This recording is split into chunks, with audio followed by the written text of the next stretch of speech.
Last month, President Trump signed an executive order for the Treasury Department to review banking regulations implemented after the 2008 financial crisis.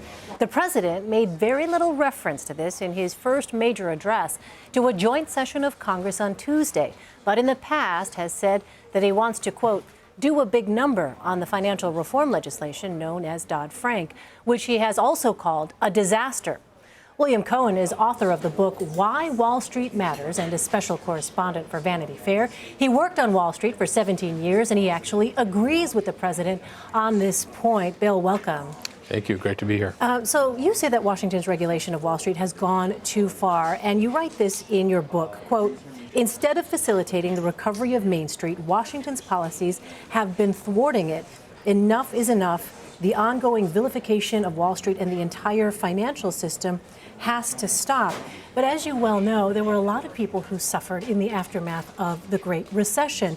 And some folks are going to look askance at that and say, doesn't quite jive with what my gut is telling me happened at that time. So what, in your view, has been wrong with the government's response? So, as you said, I was a banker on Wall Street for 17 years. I've spent the last 13 years writing about Wall Street. I've written 3 other books about Wall Street. I've been very critical of Wall Street's behavior in 2007 and 2008, and I firmly believe that Wall Street should have been prosecuted for that bad behavior. But for whatever reason, which is still a mystery, the Justice Department did not do that.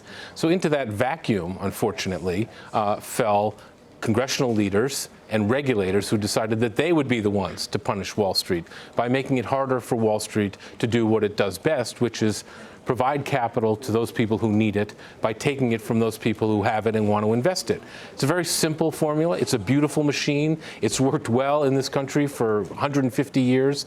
But unfortunately, in my view, the regulations of Wall Street in the aftermath of the financial crisis swung too far, too critically, and made it very difficult for Wall Street to do what it does best. But Bill, what are you specifically talking about here? Are you saying that we should go back to pre-2008 policies?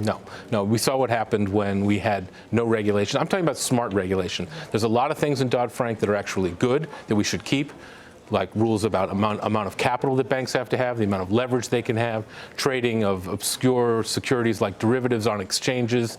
Even the Consumer Protection Financial Bureau, I think, is a very good thing. I mean, somebody should be looking out for consumers when it comes to things like mortgages and other financial instruments.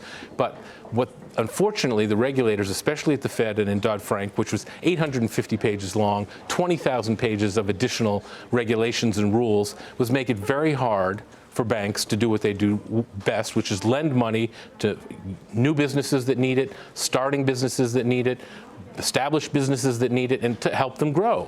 And you have to be able to be willing to take risk to do that. If you make a loan to somebody, that means you have a lot of faith that you're going to get paid back. And basically, the Federal Reserve and Congress has made it much more difficult for Wall Street to do that, which is essential to job creation, wealth creation, innovation. And so we need to allow Wall Street to do that.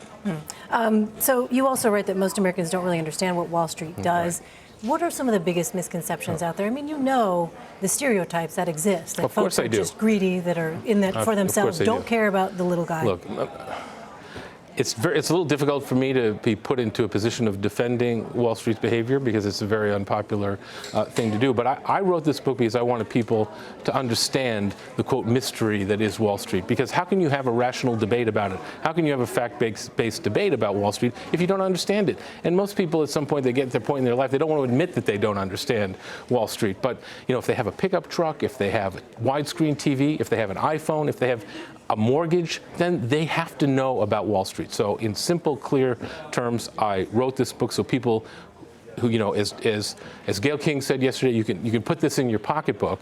So people who want to know about Wall Street but are kind of too afraid to ask can read this, have an understanding about it, and join the debate about what Wall Street should be in the, you know, now that Donald Trump is, as you said, about to change all the rules. Yeah, so, you know, during the campaign, he slammed repeatedly Wall Street, of course, but now seems to be sort of changing his tone a bit here. What do you think the chances are of him essentially playing negotiator in chief between Wall Street and the American people? So one of the things that I think is really important here is that Wall Street just not be given carte blanche again as they were in 2006 and 2007 when all the rules of the road came off. And we saw that was like Wall Street getting in a Ferrari and driving on the wrong side of the road with a whiskey bottle in their hand. So my feeling is that that Donald Trump, Mr. Dealmaker in Chief, our famous best deal maker of all time, should basically say to Wall Street, look, you want some of these regulations to come off? You want to be able to get the beautiful machine that is Wall Street working again? You have to make some serious changes in the way you compensate people who work on Wall Street, the way you incentivize people who work on Wall Street. And instead of rewarding them for taking big risks with other people's money, you reward them as if they were taking risks with their own money and have a higher degree of accountability than we've had in close to 50 years on Wall Street. And that, if I were Donald Trump, that would be the negotiation, the sort of grand bargain that I would demand of Wall Street. Tough ask. It's a tough ask, but it's not an unreasonable ask. Otherwise, they're just going to give them carte blanche for nothing in return. And by the way, this is the way Wall Street used to be when it was a series of private partnerships, when partners had their own capital on the line. So it's in their DNA. They understand what I'm saying. It's not a big ask. They should do it. Real leaders on Wall Street would step up and say, I want to do this. They should volunteer to Donald Trump. Now, maybe I'm smoking something, but the truth is that responsible Americans who work on Wall Street should want the American people to know that they have their best interests at heart. Last question for you. We only have about a minute left. The president has touted the success of Wall Street since he's taken office. Do you think that's something that he can actually take credit for? You mean the increase in the stock market? Well, I think actually that's one of the few things that he can actually. His confidence is back. Animal spirits are back. Confidence is back. People are confident that his policies will result in higher corporate profits.